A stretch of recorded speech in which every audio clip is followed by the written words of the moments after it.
What's up, nerds, and welcome to another noisy news week for the week of December 11th, 2021. Here's where I fill you in on some notable news posted to noisypixel.net this past week. Before I get to the news, I'd just like to say that I'm currently playing Halo Infinite. I know, it's not a typical game for me, but ain't nobody else on the staff want to review it, so the shit goes down, as they say. But in this case, it's going right back up to me. It's a good game. I'm just being an ass. I've started it. It's Halo. Expect a review soon. I'll be working on it, but please let me know what you're playing in the comments below, and we'll talk about it. So, on to the news. The Game Awards 2021, hosted by none other than the Keeley himself, Jeff. There's a lot of announcements that came from this, but I'm just going to talk about what I want to talk about because that's what we're all here for. If you want to know all the news that happened, we have it all on the site. It was a lot of work covering that. They didn't hold back with releases or announcements, and it was just a lot to write about as we're writing about it. But we did it. We did the damn thing. Who's complaining? I'm not complaining. Anyway, what I want to talk about, Atlas. Persona 4 Arena Ultimax, coming to PS4, Switch, and PC on March 17th, 2022. This will include the story DLC from the first one, but I believe that was already DLC in Ultimax before, but now it's just all together. So all the characters and stuff will be there. It's a great game. It's on PS3. I wonder how they're going to incorporate this into something modern. They could have just announced Persona 5 Arena, or they could just put that in DLC. I don't know. Who am I to say? I'm just glad that they're bringing this fighter back because it is a really fun anime fighter. Square Enix! Whew, come on, Square. You took all year to announce that Final Fantasy VII Remake Integrate is coming to PC next week? December 16th, 2021. Final Fantasy VII Integrate Remake whatever. It's coming to Epic Game Store.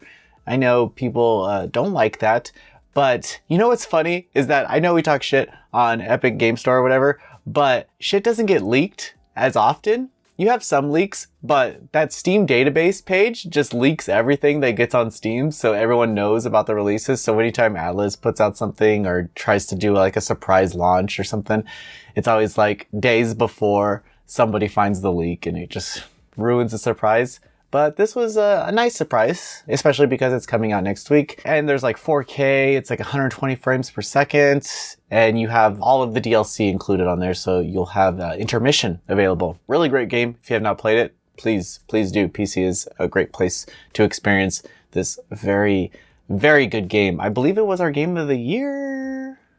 I'm hoping it was. It's my game of the year in 2020, because intermission, whatever. Moving on, Perfect World Entertainment revealed their newest published title from developer Magic Design Studios. It's a 2D action roguelike called Have a Nice Death. It's coming to PC via Steam in March 2022, and it's about this guy, Death, who's running this company, and then all of his like minions are like doing bad shit on Earth, and then he needs to go stop it. But it's a hand-drawn 2D roguelike. You know, you've seen them, but this has like a noir appeal and it looks really cute. You use a scythe, just kill shit. Boken Game Studio, from the director of Silent Hill, Kiichiro Toyama, announced that his new game, Slitterhead, is looking good because he released a trailer. It's very indie Japanese. It's not the best looking game, but it definitely has some Parasite vibes to it. You know, it looks good. It looks scary. That's all I care about. Sega revealed a Sonic Frontiers gameplay. It's going to be a brand new Sonic adventure. We got a nice trailer. It had Sonic in it. He was running around. It didn't show him eating a chili dog, but he was eating a chili dog in the movie trailer that came out with Knuckles and stuff. But that was there, and I'm very excited about this game, and I'm sure a lot of other Sonic fans are too. Focus Entertainment released gameplay from the Asobo Studios developed A Plague Tale Requiem. This is the first time gameplay has been shown. It's coming to PS5, Xbox Series X, cloud version on Switch and PC in 2022. Fuck, this indie studio knows how to make a game. If you have not played Plague's Tale, it's a very short game. You could probably complete it in a weekend. Super good. It's a little ambitious in some areas because there's some action moments that are like, this is kind of janky, but it is a good game, and that's all that matters. Please check this trailer out. It looks great. Speaking of trailers that you need to check out, From Software released new gameplay from Elden Ring. It's a cinematic trailer, I believe. It also won most anticipated game for 2 years in a row for the Game Awards, so it shows that no one knows when anything's coming out anymore. The trailer shows Alexandra, the Iron Fist, a character who narrates the plot, and it goes through some of the story beats. Looks great. Very excited for this game, as I'm sure a lot of you are. Thunderful Publishing released new gameplay from the Wishfully Studios developed puzzle adventure Planet of Lana, coming to Xbox One, Series X, and PC in 2022. Another game that just blew me away. It's a puzzle platformer, and I'm very excited about it. It seems like it has a really nice narrative. Let me know what you think about this game, because I'm all about it. Ninja Theory decided to release gameplay from Setsuna Saga Hellblade 2. There's no release date. It's that one girl. She's like beating shit up again and then having nightmares doing it. It's a good game. I think it's only coming to Xbox and PC probably. Microsoft bought out that studio. But the first one's available on PS4 if you want to play it. Lucasfilms released new gameplay for a Star Wars game called Star Wars Eclipse from developer Quantic Dream. If you know who they are, they do that Beyond Two Souls. Not much was shown. Some footage. It's interesting because I think Jeff was like, we don't support any abuse, and then they released this game and there's some stuff going on with this developer. I don't know. When Lucasfilms approaches you, I guess you can't say no to a nice reveal. Jeff's just trying to put dinner on his table, you know? I don't know if I would do it. Who knows? I'm not in that position. Remedy Games announced that Alan Wake 2 is in development, and it's their first survival horror game. They have a trailer out, shows Alan Wake, shows some gameplay, and it looks great. Alan Wake is a cool game, but it's dated. Alan Wake 2 should be more in line with probably what Remedy wants to do with the series. They did surprise me heavily with Control, and I'm very excited for what they do with this world. Now we're going on to some regular news. We have Nexon and Arc System Works revealing gameplay for DNF Duel. They released trailers for Striker and Ranger. They're both available now. They're like 30 seconds long. They don't really show anything. But the game looks great, and that's all I have to say about that. The developer also announced that Baiken will be added to the roster of Guilty Gear Strive on PS4, PS5, and PC in late January 2022. The Samurai Showdown character is going to be on the roster, and it was kind of teased before, but I'm glad to see it. She looks great. That's not the only announcements from this developer. They announced that BlazBlue Central Fiction and BlazBlue Cross Tag Battle will receive rollback netcode, with Central Fiction coming in December 6th with a playtest, and then they'll release it next year in February 2022, and Cross Tag Battle will come in 2022 on PS4 and PC. I don't know if all the versions will get this update, but we'll let you know what happens. It's cool that they're doing this and supporting their old titles with better netcode for online play. In some sad news, Bandai Namco and developer K-Lab have announced that Tales of Crestoria, end of service. All those dollars, all those pulls that you tried to get wasn't enough. A year and a half on the market, left as quickly as it came, as they say. There's no updates, there's no banners for a little while, and you know, it sucks. It sucks. It was a pretty cool game, and it sucks because it's happening while another Tales game is on mobile market, you know, and it doesn't create much confidence for the community. Definitely. P-Cubed announced that they will publish the Inti Creates developed Galgun Double Piece on Nintendo Switch for a March 17th, 2022 release. The publisher also confirmed that it will receive a limited edition called the Horny Trinity Edition. So have fun going into your local game store and saying, can I please have the Horny Trinity edition for pre-order? Or pick it up, whatever you gotta do. I think it's only available for online pre-order though, but it would be funny. It's an interesting name. It comes with stockings to go with bra and panties that the other limited edition comes with, and it has a booklet that you can insert all 3 games in. You can also get a limited edition with all 3 games. I think it's like $150 or something like that. And it comes with, it comes with everything, which is kind of cool. So if you don't have all the games on Switch, this is a way to do it. Dangan Entertainment announced that they will publish the Future Cat developed puzzle adventure one-shot on PS4, Xbox One, and Switch in 2022. The game was originally released on Steam in 2016, and this is like its 5th anniversary. There's also a new world that will be included in this release. Thought I'd brush this by you a little bit and let you know that it's coming. Rocket Panda Games released new gameplay of Phantom Breaker Omnia. This is an updated version of Phantom Breaker Extra, and we get to see some Mai and Yazuha gameplay. Looks good. The game's always been good.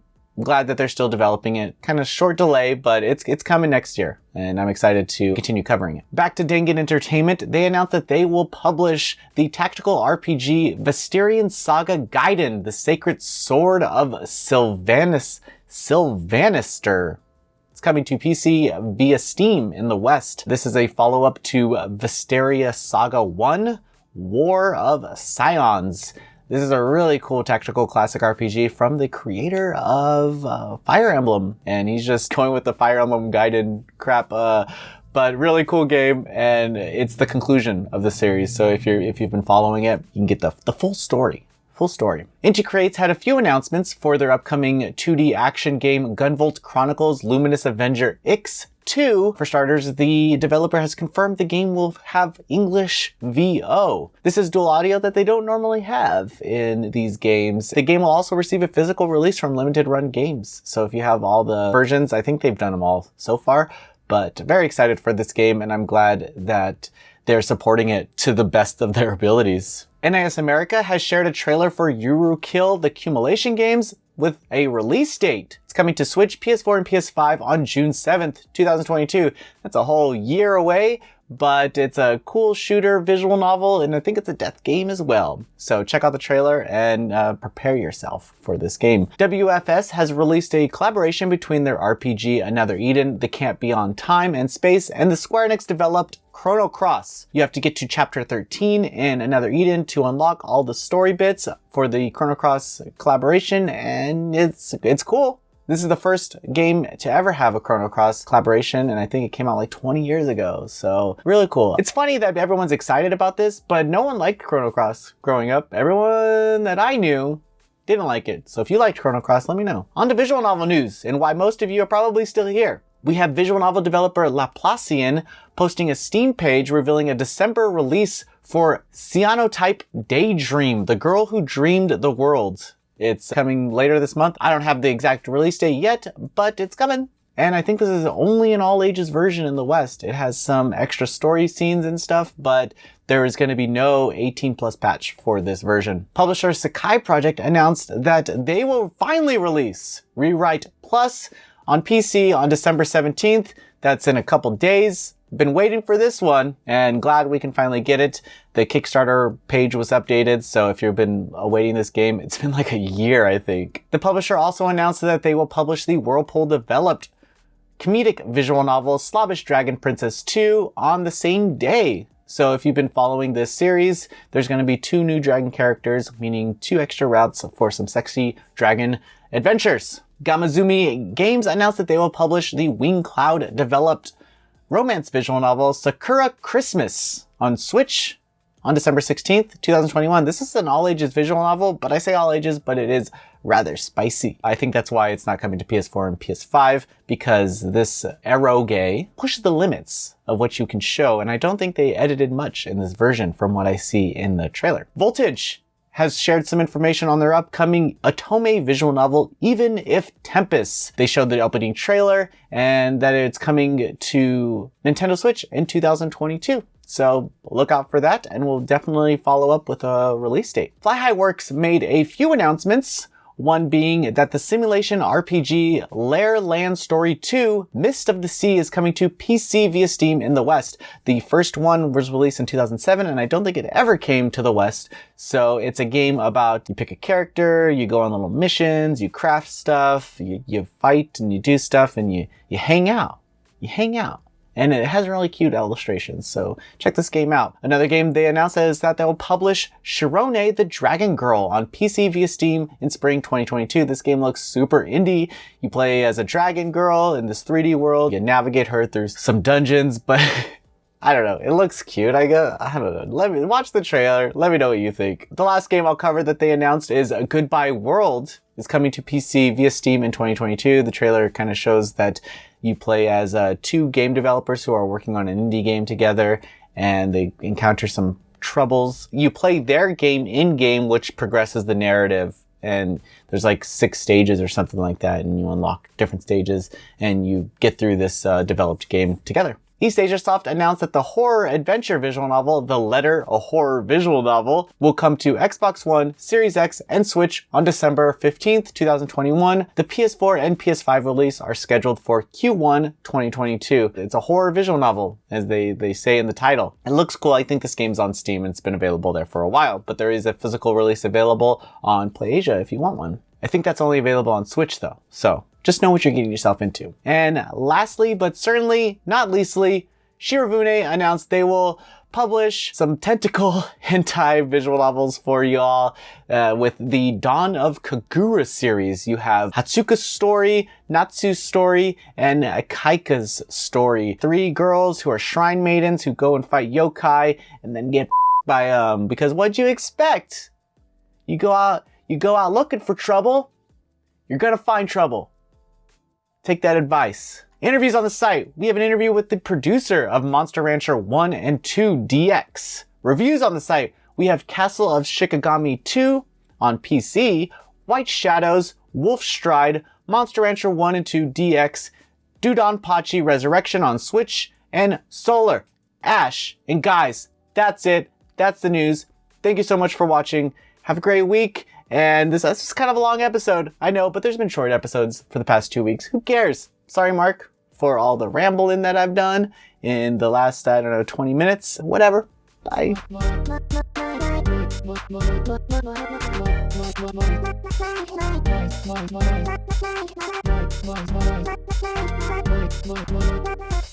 Noisy Pixel.